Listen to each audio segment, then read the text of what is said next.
오디오도 하고. 그래서 오늘은 꿈 해석 주제로 들어갈 거예요. 꿈은 별거 아니지 않느냐 하는데, 꿈이 보여주는 게 세 가지예요.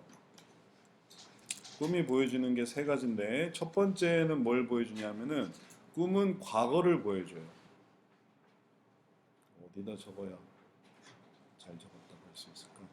꿈의 의미. 첫 번째는 과거를 보여준다. 두 번째는 현재를 보여줘요.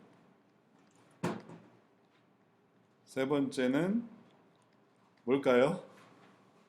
과거, 현재, 미래를 보여줘요. 그리고 이제 미래를 보는 꿈이 이제 몽조가 있다. 이거는 뭔가 하나님이 알려주신 거야. 로또 사라고 산신령이 혹은 나이 드신 할아버지가 나와서 자, 받아 적어라. 번호를 불러주마. 저도 예전에 돼지 꿈을 꿨는데, 돼지도 그런 돼지 처음 봤어요. 돼지가 그냥 막 뒤 엉켜 있는 그런 꿈이었어요. 근데 로또를 안 샀어요. 샀어야 되는데 그냥 좋구나. 그냥 끝났어요. 돼지 꿈꾸면 또 좋다는 말이 있잖아요. 그래서 그런 식으로 미래의 몽조를 보여주는 꿈이 의미가 있고, 이거를 또 이제 해석을 해야 되겠고, 그다음에 현재. 근데 이제 요거는 모르는 경우가 많이 있어요. 아무리 생각을 해도 이게 미래에 어떤 몽조가 있는, 예를 들면 다니엘이 꾼 꿈은 몽조가 있는 꿈이었죠.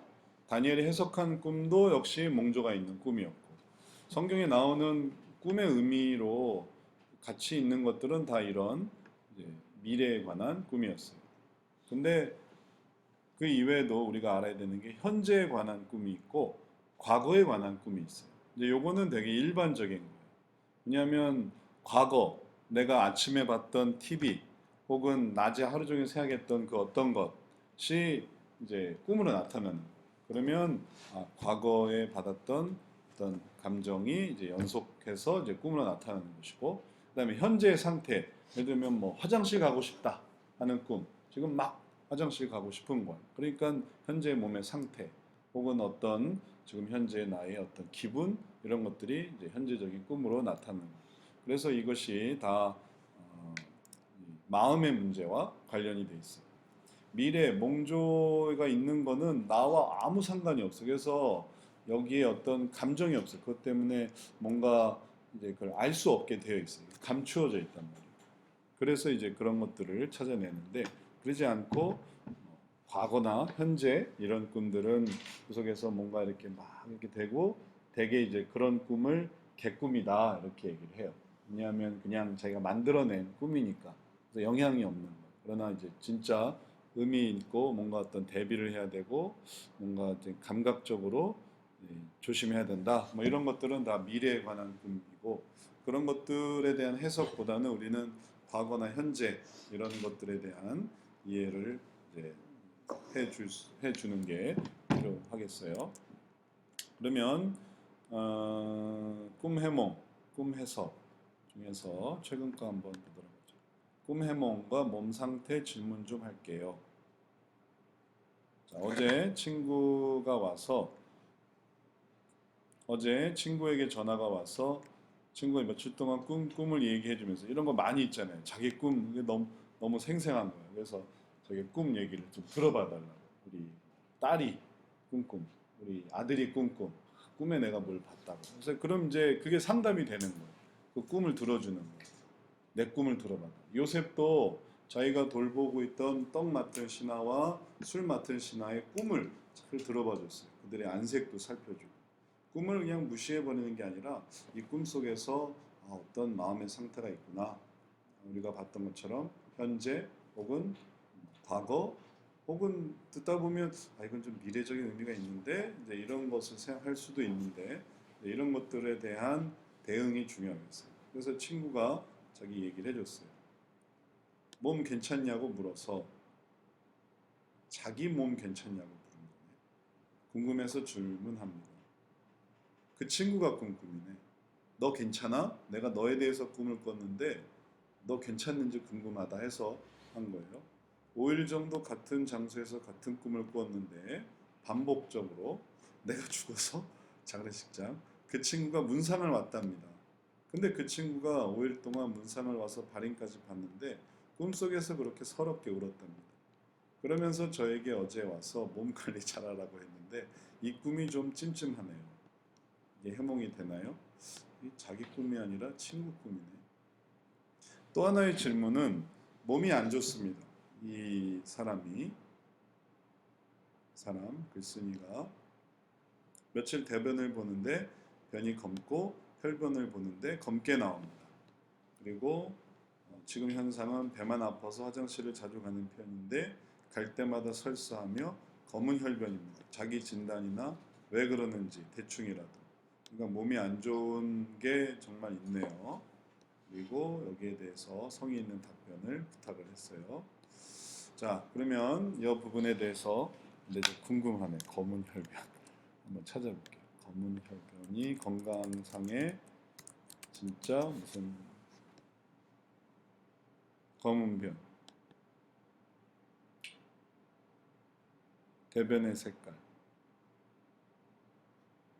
근데 검은 혈변,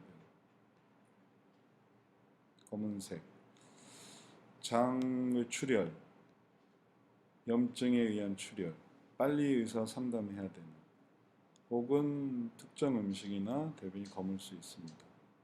그다음에 위장 하부의 혈변, 하부에서 붉은색, 그럴 때 혈변이 나올 수 있습니다. 검은색 대변이 좋은 건 아니네요. 정상적인 건 아니고, 또 혈변이 대장암인가? 변을 보면 알 수 있다. 대장암. 피가 섞여 나온다고 해서 전부 일피는 없고, 출혈이 있을 경우 검은 변이 나옵니다. 출혈 경우에 검은색이 되는 것이다.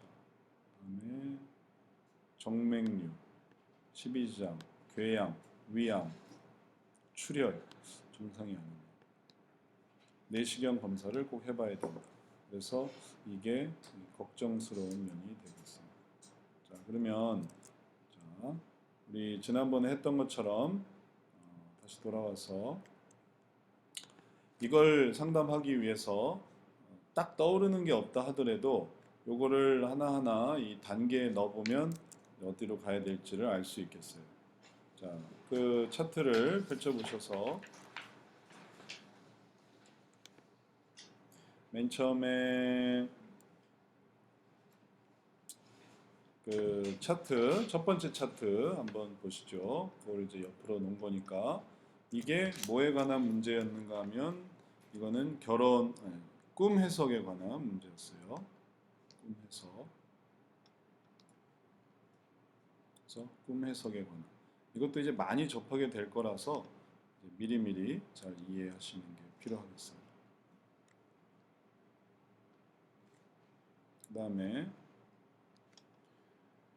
꿈 해석에서 이거는 만나야 설문조사가 가능하니까 이건 넘어가고, 자, 단계별로 생각을 해보죠. 당신은 어떤 영역의 문제로 인해 괴로워하며 고민하고 있습니까?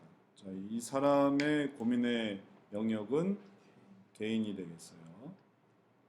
그 다음에 그 문제는 어떤 유형에 해당한다고 생각하십니까? 그럼 이제 꿈과 그다음에 몸의 상태 이런 것들이에요. 그러면 심층이 되는 거예요. 심층의 요소를 한번 정리해 보죠. 심층의 요소들은 뭐냐면은 이해 불가, 이해가 안 되는 요소가 있고요. 그 다음에 그것이 감정을 갖게 하는 요소가 있고, 그리고 그것이 신체나 행동과 연결되는 부분이 있어요. 그러면 이 분이 이게 어떻게 연결이 됐는가 하면 친구가 꿈을 꿨어요. 친구의 꿈의 내용을 지금 이해 못하는 상태가 되고 있고요. 친구의 꿈. 미스테리하죠. 그 꿈을 그냥 그 꿈은 개꿈이야 라고 하면 고민할 필요가 없는데, 친구가 5일 동안 같은 꿈을 꾸고 장례식 꿈을 꾸고 서럽게 울었고 그런 꿈을 꿨다는. 그래서 너 괜찮니? 라고 말하는 거예요. 자기도 알 수가 없죠. 근데 이걸 꿈을 듣고 나서 내가 느껴지는 감정은 뭐냐면은 걱정이 되기 시작하는 거예요. 내 친구가 나를 걱정해줘서 얘기를 해주는데 그 얘기를 듣고 보니까 나도 좀 걱정이 되는 건 내가 지금 괜찮은지. 감정 상태는 두려움이 있는 거예요. 근데 이게 그러고 끝나는 게 아니라 이게 몸으로까지 정말 연결돼 있어요. 그래서 어, 검은 변이 있고 몸 상태가 안 좋아요.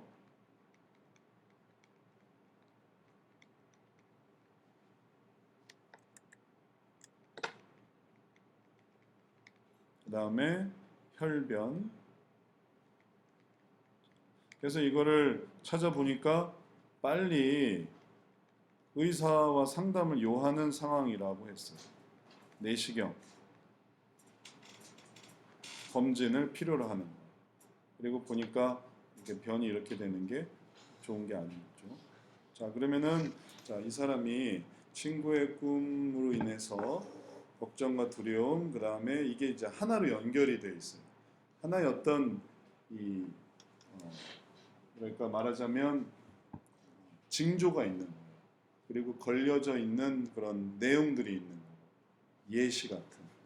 그러면 이게 요것만 있었고 요것만 있었을 때는 내가 몸 상태가 안 좋고 검은 변에 혈변이 있는데 나도 그게 두렵다라고 할 때 근데 그 두려운 거를 친구의 꿈을 통해서 다시 알게 된 거니까 이게 전체가 결코 외면할 수 없는 상황이 된 거예요. 그런가 보다 할 수가 없는 상황이 된 거예요. 그래서 이제 이런 주제가 심층 주제가 됐어요. 자, 그러면 이 사람에 대해서 상담을 어떻게 해줄까를 생각해 보면 그 사람이 주로 느끼고 있는 감정이 뭘까요? 현재 상태에 대한 두려움. 그런데 왜 빨리 이 병원을 가보고 빨리 체크를 해보고 하지 않는 걸까? 지금 다시 한번 글을 한번 보죠. 그러면 당장 지금 꿈 해몽 얘기가 아니네. 왜냐하면 자기 몸 상태랑도 관련이 돼 있어서. 그래서 이 꿈 해몽이 뭐 좋다 나쁘다 하는 걸 떠나서 이게 지금 자기에게 있어서 찜찜하고 또 자기 몸도 안 좋고 그리고 그다음에 이게 좀 궁금한 그런 상황이 된 거예요. 그러면 여기에 대한 감정을 찾는다면 여기에 대한 두려움을 생각해 볼 수 있을 것 같아요. 걱정이 되는 거예요. 자, 이 두려움을 어디서 또 느끼고 있냐면은 이 문제를 해결하려는 방식에서 그 두려움을 느끼고 있어요. 그래서 병원에 가야 되는데 겁나서 못 가는 거예요. 병원 가면 더 큰 게 나올까 봐 겁나서 못 나와요. 그러니까는 걱정은 더 커지는 거예요. 그리고 친구의 꿈은 더 이해할 수가 없는 거예요. 시간은 가는데 대처를 못하는 상황이 계속되는 거죠.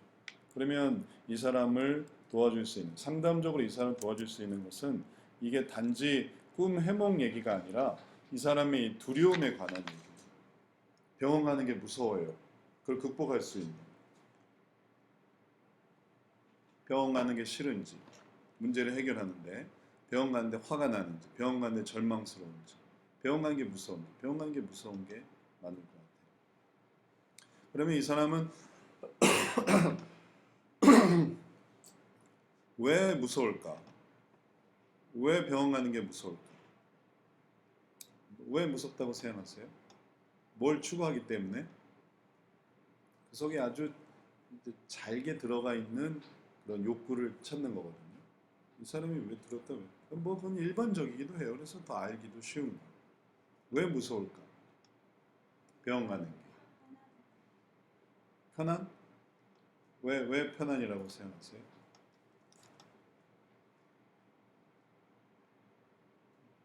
일상 자기의 생활이 깨어지는 것에 대해서 음, 두려워. 어, 이제 병원 생활을 하게 되면 병원 아니 자기가 이 병에 진짜 걸렸을 때 음, 자기의 모든 것들이 좀 깨어질 거라는 그런 두려움. 병이 확진이 됐을 때 자기 어떤 생활이 불편하게 되리라는 그런 거에 대한 두려움일 수도 있겠네요. 또 다른 이 사람이 두려워하는 이유는 또 다른 이유일 수 있을 것 같아 라고 생각되는 게 있을까요?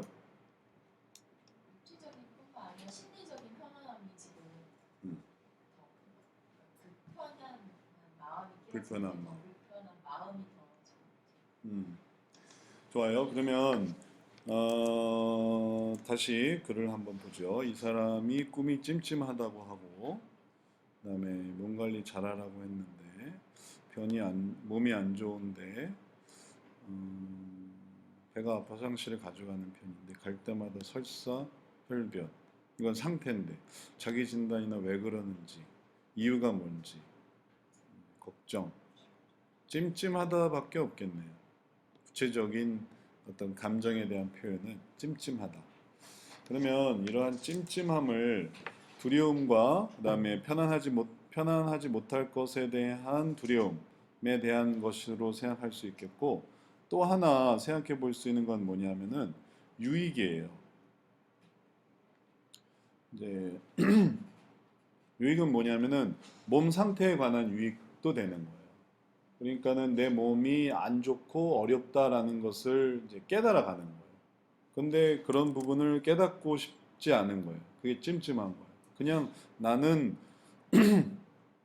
배만 아픈 거라고 생각이 되는데, 그리고 현재 어떤 상황들을 이렇게 거부하고 혹은 또 부인하는 그런, 왜냐하면 그런 인정을 하면 그는 나의 몸에 어떤 상처 혹은 뭐 질병 혹은 질환이 있다는 것은 내 몸의 상태가 안 좋다는 걸 보여주기 때문에 그를 인정하고 싶지 않는 거죠. 내 몸에 병이 있다는 걸. 어떤 분들은 이런 분들이 있어요. 내 몸이 아프다라고 한다면 오히려 그거를 더 막 이겨내려고 노력을 하는 거예요. 예를 들어서 팔이 아프다. 그럼 팔을 쉬게 하고 그 팔을 좀 어, 빨리 치료를 한다. 이렇게 생각하는 게 아니라 오히려 아픈 팔을 더 혹사해. 그래서 이걸 막 이겨내려고 하는 거예요. 몸이 그냥 으스스하면 좀 쉬고 이런 게 잘 이해가 안 가시죠. 그럴 수가. 근데 그런 분들이 있어요. 그걸 부인하는 거예요. 내가 그런 약한 상태에 있다는 거를 내가 인정하고 싶지가 않은 거예요. 왜냐하면 그걸 인정을 하면 내가 치료비도 내야 되고 혹은 또 병원도 가야 되고 그런 내 약함을 인정하는 거니까 인정하지 않으려고 어떻게 해서 이거를 이겨내려고 부인하면서 살아가는 거예요. 그래서 그런 부분을 어떤 증상들, 징조들 또 이런저런 어떤 몇 가지 표지들 이런 것들을 이제 무시하는 그런 면인 거죠. 유익일 수도 있고. 자, 편안이라고 할 때 편안은 아까 말한 것처럼 뭐에 대한 편안인가 하면 편안이라고 했을 때 편안은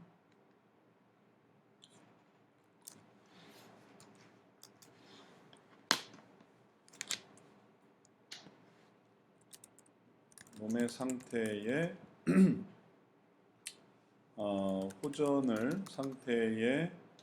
호전을 위한 노력의 어려움을 생각할 때 편안이라고 할 수 있겠고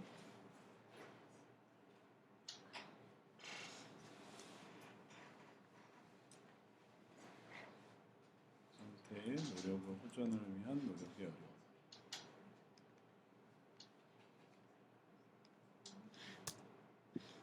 그 다음에 유익이라고 할 때의 유익의 의미는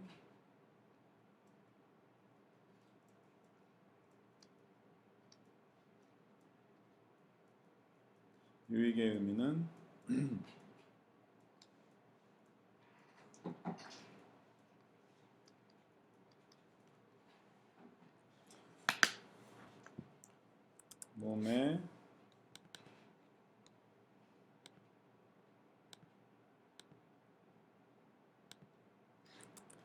몸의 현재 증상을 인정하고 받아들이고 싶지 않고자 하는 마음, 받아들이지 않으려는 마음이라고 할 수 있겠습니다. 그러면은 각각 이것들을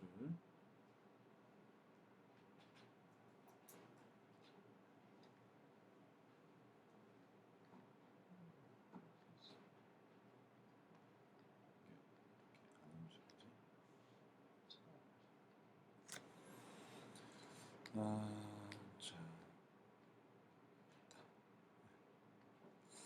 이렇게 생각해서 이 부분을 이렇게 유익과 편안으로 생각할 수 있겠어요. 이거를 다른 그림으로 한번 또 바꿔볼게요. 자, 두 번째 차트로 넘어가죠. 자, 두 번째 차트에서 보면 유익이 여기 있겠어요. 이게 아까 내가 적었던 몸의 증상을 받아들이지 않으려는 마음이 되겠고, 상을 거부함. 왜냐하면은 그걸 받아들이면 내 몸의 유익을 포기하는 것이 돼서 편안은 몸의 상태 호전을 위한 노력이 어려운 거예요. 그러니까 치료 과정의 어려움, 치료 과정의 불편함이라고 말하는 거예요. 그 얘기가 그 얘기인데 쓰다 보니까 조금씩 발전이 됐어요. 몸의 증상을 거부하는 것과 치료 과정의 불편함. 그래서 이 마음을 변화시키고 또 이 욕구를 변화시켜서 하나님의 무언가를 이제 바라보게 하는 거예요. 그렇게 하면서 이 사람이 이제 치료를 받을 수 있게끔, 상태를 돌아볼 수 있게끔. 근데 그것도 이제 쉽지가 않은 거예요. 꿈 하나 꾸고 내가 그러면은 상태도 생각해보고 그리고 혼자서 해결하면 좋겠는데 이 사람이 굳이 이러한 글을 올리면서까지 자가 진단이라든지 대충이라든지 이런 얘기를 들으려는 거는 이걸 진지하게 생각하지 않으려는 마음이 있거든요. 움직이지 않으려는 마음이 있단 말이에요. 그러니까 대충 듣고 끝내고 싶은 거예요. 그때 여기서 아유 걱정하지 않으셔도 돼요. 너무 그런 부분에 고민하지 마세요. 꿈은 개꿈이에요. 그러면 얼마나 기분이 좋겠어요. 근데 대신 뭐 치료 시기를 놓친다든지 혹은 정말 빨리 돌아봐야 하는 그런 문제를 그냥 넘겨버릴 수 있다는 거죠. 그러니까 그런 그 두려운 마음을 이길 수 있게 해주는 거예요. 병원을 갈 수 있도록 도와주는 거예요. 올바른 방향으로 할 수 있는 거예요. 되게 그 어머님들 보면 나이 드신 어머님들 병원 가기 되게 싫어해요. 검사도 되게 받기 싫어요. 그래서 병이 되게 커지는 거예요. 그래서 이제 병원 가면 다 말기 혹은 뭔가 되게 아주 중증이 돼서 병원에 가게 돼요. 그 전에 좀 가자고 해도 안 가요. 왜 안 가냐면은 이런 어떤 감정이 턱이 돼서 그 턱을 못 넘는 거죠. 그걸 설득하기 위한 이야기가 되는 거예요. 꿈 얘기로 시작했는데 얘기가 좀 더 변형이 됐어요. 그러면은 이제 그걸 하기 위해서 하나님의 어떤 은혜를 붙들면 좋을까? 유익. 내가 유익을 붙들려고 할 때 가장 기본적인 게 있고 이 기본적인 것에 변형이 있는데 일단 기본적인 걸 한번 생각해 볼게요. 유익의 가장 기본적인 연결은 계획이에요. 자, 이걸 좀 바꿔서 이렇게 세 번째 차트로 넘어가 볼게요. 세 번째 차트. 그 교재 보세요. 저건 이제 다 쓰셨고 세 번째 차트 이제 세 개를 왔다 갔다 할 거예요. 몇 페이지인지는 모르겠어요. 몇 페이지예요? 페이지가 없죠. 다음번에 페이지 수를 넣어야 되겠다. 이제 CVIC 차트 유형 C예요. 차트 유형 C. 여기 보면 가장 기본적인 연결이 유익에서 계획으로 가는 거예요.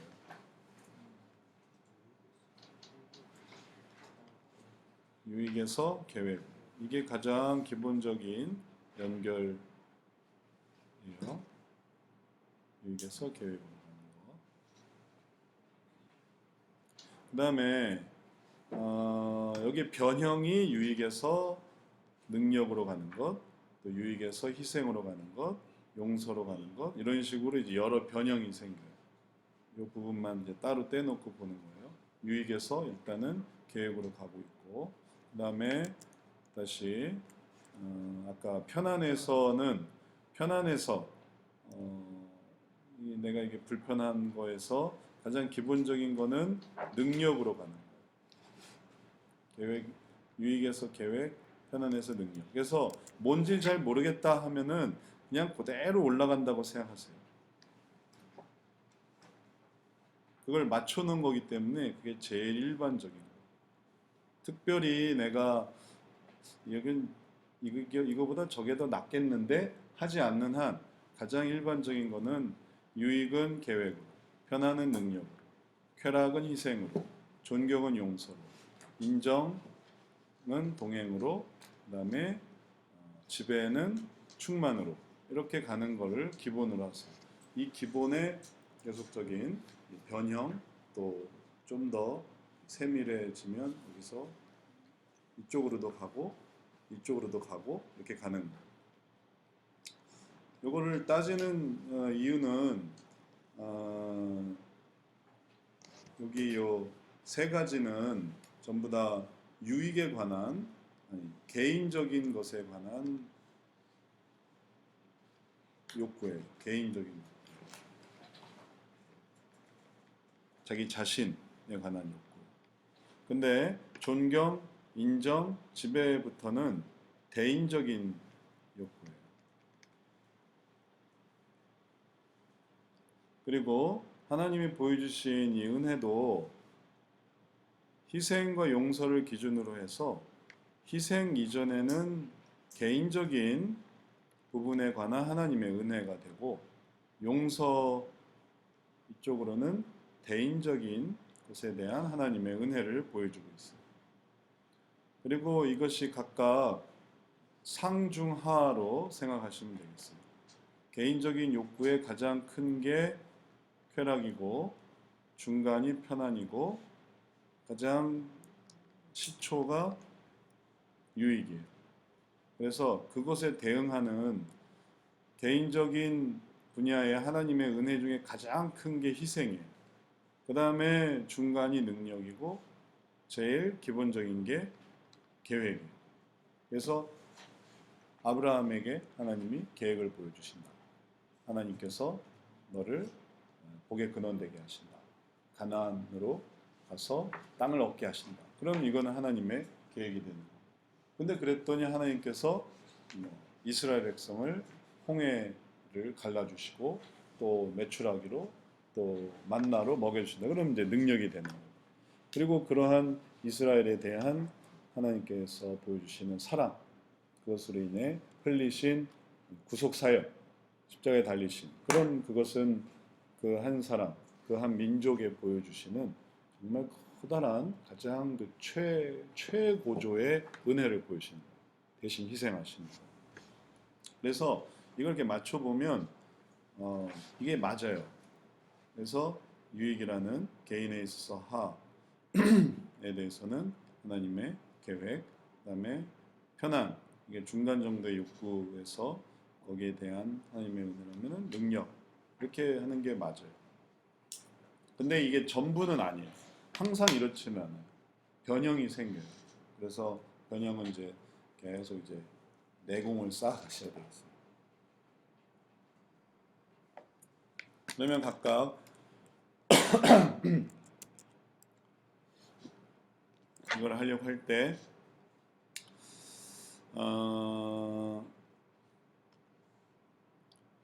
계획과 능력으로 갔어요. 계획과 능력 각각 왔고, 그 다음에 자 그럼 여기까지 정도 해서 뭐 그 이유는 그냥 말하자면 쭉쭉쭉 내려올 수 있는 부분이에요.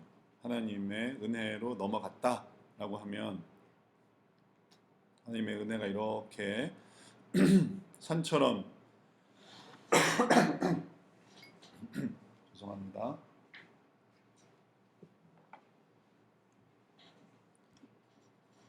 하나님의 은혜를 산처럼 넘어갔다라고 했을 때 나머지는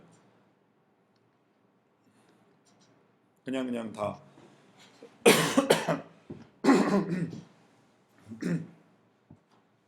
그냥 다 이제 보실 수 있는 거라 여기까지 도달하는 게 이게 영역에서부터 유형을 찾고 그 사람의 감정을 찾고 그다음에 욕구를 찾고 욕구에서 하나님의 은혜 그리고 그게 마음속에 도달하는 이 부분까지 하면은 이 과정을 이제 다 잘 하신 부분이 되는 거예요. 나머지는 그냥 이게 됐으면 그냥 쭉 내려오는 거니까 그냥 쉽게 뭘 해도 상관없이 다 좋은 부분이 되겠어요.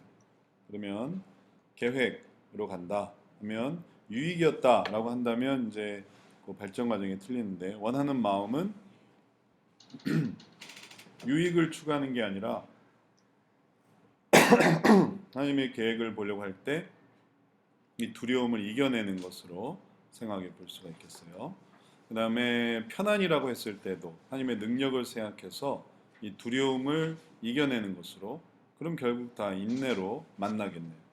이렇게 바뀔 수 있지만 하나로 만나게 되겠고 인내에서 그러면은 그 문제에 대해서 어떤 대응을 보일 수 있을까 하면 충성, 온유, 절제, 경건, 덕행, 우애에서 이 부분에 대해서 지금 심층적인 문제였단 말이죠.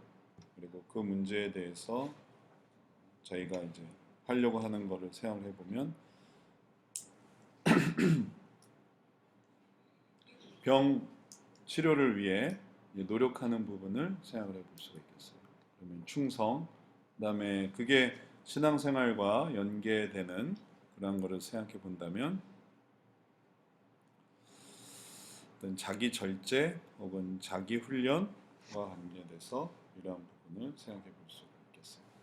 그러면 대충 이 사람이 친구가 자기에게 꾸어준 꿈을 가지고 시작할 때 어떤 식으로 발전이 돼서 어떤 식의 결과를 가질 수 있겠다라는 것을 우리가 좀 예상을 해볼 수 있겠어요. 자, 그리고 이제 여기 관해서 글 쓰는 거는 그냥 두 번째 문제가 되고요. 이런 부분으로 진행을 해볼 수 있겠어요. 어떤 흐름이 되는지 이해하실 수 있겠고, 그다음에 그게 뭐 이런 지도로 볼 수도 있겠고, 그다음에 이런 현재 상태를 보여주는 것으로, 그다음에 욕구 부분에서의 이런 이해로 생각을 하시면 되겠습니다. 자, 여기에 대해서 혹시 궁금하신 게 있으신가요? 저 에어컨을 좀 꺼도 될 것 같은데 추워지고. 네. 목사님, 여기 유익이라는 거의 개념을 나에게 긍정적인 부분과 나에게 좋은 부분을 취한다. 라고 생각하는데요. 그것도 괜찮아요. 네. 나에게 좋은 거. 이 유익이라는 건 뭔가 물질적인 유익도 되고 혹은 정신적인 유익도 되고 편안도 마찬가지인데 몸의 어떤 편안도 되고 혹은 마음의 편안도 되고 이게 난 더 마음이 편해. 내가 그냥 해 치워버리는 게 내가 더 마음이 편해 하면 이건 편안이 되는 거예요. 어떤 편한 상태를 가지려고 하는 거예요. 유익은 내가 더 얻으려고 하는 건데 그런데 욕구로 돌아와서 이제 우리가 생각을 해보면 이 사람이 유익을 추구하는 것보다 발전된 게 편안을 추구하는 거예요. 유익은 가장 기본적인 어떤 욕구라고 생각할 수 있어요. 아기 때부터. 그 다음에 이제 이게 이제 지속이 되면서 이제 편안이 되고 더 나아가서 즐거움을 찾는 거고. 뭐 이게 뭐 시기적으로 어려선 유익, 좀 더 잘하면 편안, 그 다음에 더 잘하면 쾌락 이런 게 아니라 세 가지가 다 있기는 한데 발전적인 부분을 보면 유익, 편안, 쾌락. 편안, 유익, 쾌락인가? 아니면 쾌락, 유익, 편안인가? 하면 그냥 유익, 편안, 쾌락 이렇게 생각해서 가장 작은 순서의 의미로 생각하면 되겠어요. 마음이 이렇게 잘한다라고 한다면 마음을 이렇게 잘한다고 한다면 요 수준에서는 유익이고 요 수준에서의 어떤 모습을 편안이라고 할 수 있고 요 수준에서 쾌락이라고 할 수 있는 편안, 여기를 쾌락. 그래서 마음이 요 수준인가 아니면 이 수준인가 아니면 이 수준인가 아니면 다시 내려왔는가 이거는 왔다 갔다. 그래서 어느 순간에 이 유익이라는 게 갑자기 편안으로 돌변할 수도 있고 그랬다가 다시 또 유익으로 내려올 수도 있고 아니면 두 개에 걸칠 수도 있고 좀 다양한 그런 의미가 있다고 생각할 수 있겠어요. 그러니까 지금 말씀하신 것을 유익이라고 이 핵심은 뭐냐면 그 사람의 마음을 가장 잘 설명하는 거예요. 그 사람이 나는 뭔가 이렇게 욕심내는 사람 아닌데 하는 사람에게 아니에요. 당신은 유익을 추구하는 사람이에요. 하면 그 사람 마음을 제대로 딱 파악을 못한 거예요. 그 사람이 맞아요. 제가 좀 욕심이 많아요. 제가 이런 어떤 소유욕이 있어요. 인정하게끔 해주는 거예요. 아니면 맞는 거에 맞춰줘야 되는 거예요. 안경 이렇게 끼우듯이 안경 그 이제 시력 나빠서 이제 안경점에 가서 안경 맞추려고 하면 위에다 계속 깨워주거든요. 뭐가 잘 보이냐고. 그러면은 그 이렇게 하는 게 제일 잘 보인다 할 때 그게 이제 도스가 되는 거예요. 그래서 이 사람을 당신의 욕구가 유익입니다라고 할 때 아, 제 욕구를 잘 이해하시는군요가 되어야지. 표현은 그게 그거예요. 편안이라고 하는 게 더 유익에 이 사람에게 잘 표현할 수 있으면 편안이 돼야 되고. 그게 좀 더 해서 저는 거기 재미도 더 있으면 좋겠는데 하면 쾌락이 되는 거예요. 근데 이게 동시에 있다 그러면 다 있네요. 할 수도 있는 거고. 근시에, 난시에 이렇게 복합적인 복합시가 될 수 있는 것처럼 그 상태를 잘 개념을 가지고 그 상태를 잘 파악해 주시면 되겠어요. 또 다른 궁금한 거 있어요? 자, 그러면 이 사람을 이제 상담해 준다라고 할 때 다시 돌아와서 어떤 얘기를 하면 좋을까 한다면 요 부분을 좀 얘기를 하시면 되겠네요. 요 부분에 좀 중점을 다해서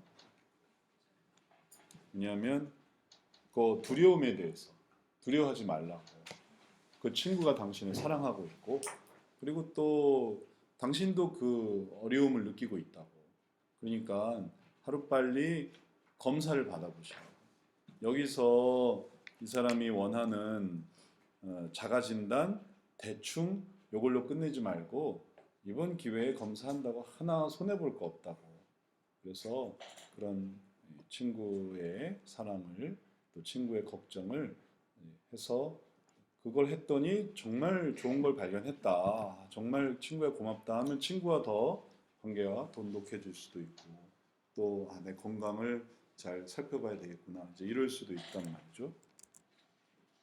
그러니까 그런 부분에서 이제 얘기를 해주시면 되겠어요. 자 그러면 꿈 해몽 어떻게 하는지 잘 보셨죠? 꿈 해석에 이제 대응하는 방식이에요. 꿈을 꿨을 때 어떻게 대응하는? 꿈 자체에 관한 해석이나 이런 건 아니네요. 그렇죠. 그렇죠? 예. 꿈 자체에 대한 해석은 뭐 지금 이런 걸로 다 해결이 안 돼요. 꿈 자체에 대한 해석은 일단 고통을 좀 들어보시고 고통 속에서 이게 이제 나타나거든요.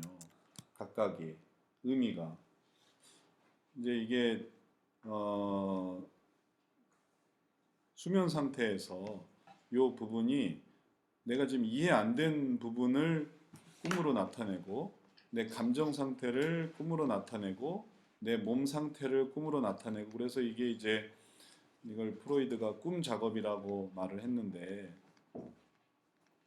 프로이드가 말해서 이런 의미가 있는 게 아니라 우리가 실제로 이런 꿈을 꾸거든요. 그래서 프로이드가 안 말했으면 우리가 꿈 작업을 안 하나 뭐 그런 게 아니라 프로이드가 발견했건 하지 않건 우리는 끊임없이 꿈에서 남아있는 의식의 연장선상이 있어요.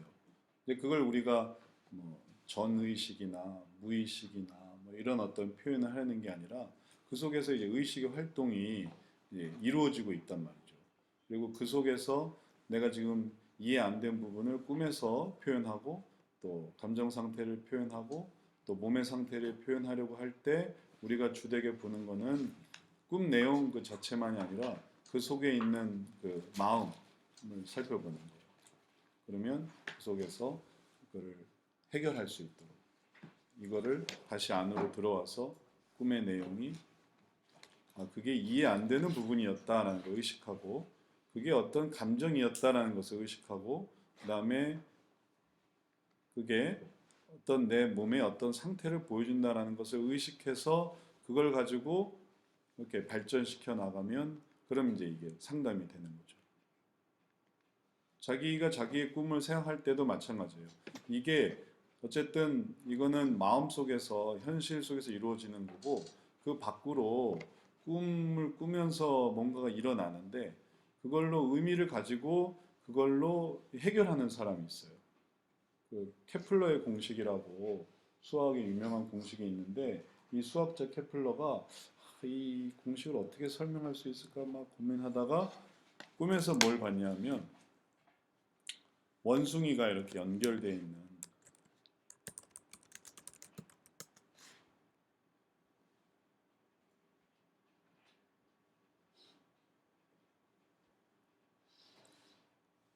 이게 케플러가 아니었나? 케플러 공식이 아니었나? 자, 하여튼 그래서 원숭이 케플러 탄의 개수를 알아볼 수 있는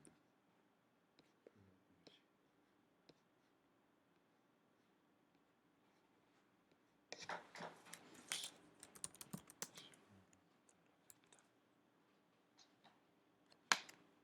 각형 밀집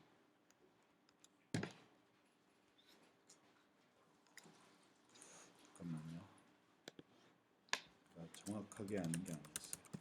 원숭이 연결되어 있는 공식. 이게 어떤 수학자인데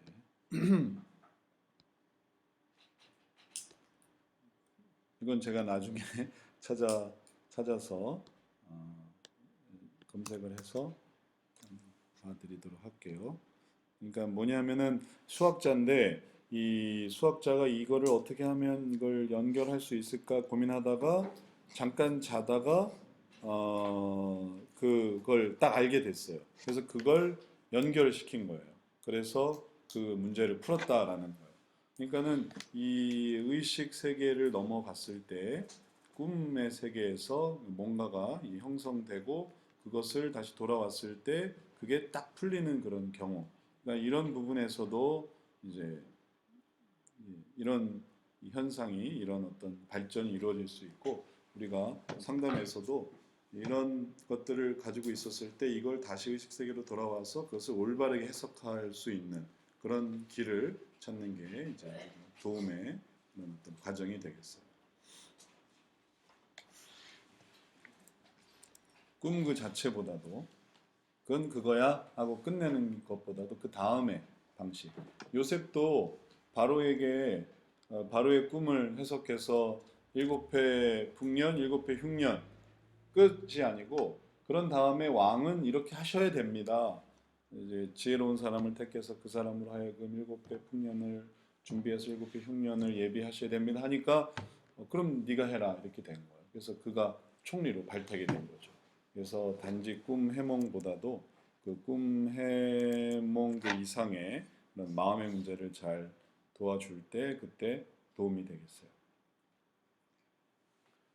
자, 또 다른 거 한 10분간 쉬었다가 다음 거 한번 보도록 하죠. 10분간 쉬면서 이거 내용 한번 보고 계세요. 내용이 좀 짧긴 하니까. 이건 자기 꿈이에요. 자기가 꿈을 꾸고 있는데 어떻게 볼 수 있을까? 자, 그럼 하여튼 10분간 쉬었다가